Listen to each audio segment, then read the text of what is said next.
30-летие независимости Казахстана – это важнейшее достижение страны.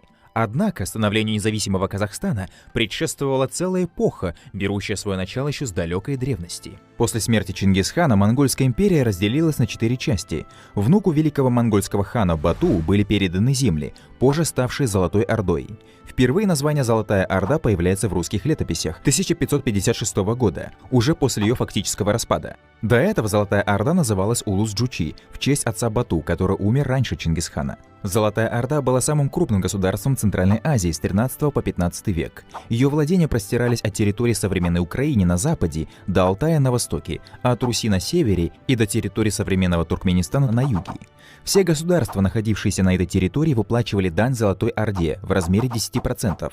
Для удобства налогообложения была налажена система учета населения. По приказу Бату на территории Руси впервые была проведена первая крупная перепись населения. Никто не мог сравниться с Улусом Джучи в могуществе. Численность армии доходила до 200 тысяч воинов. Но победы они одерживали не только силой, но и умом. Например, хан Джанибек, потомок знаменитого узбек-хана, впервые применил биологическое оружие, забрасывая города телами зараженных чумой.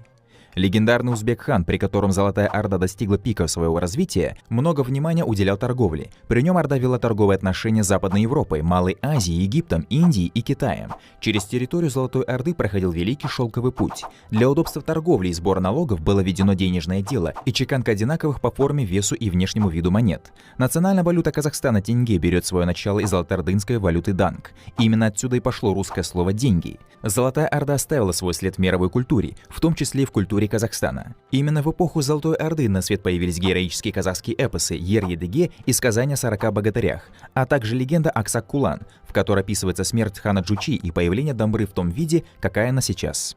Таким образом, Золотая Орда внесла свой существенный вклад в формирование современного независимого Казахстана. За 30 лет независимости памятники Золотой Орды привлекли внимание. Мавзолей отца-основателя Золотой Орды Джучи хана стал туристическим памятником современного Казахстана.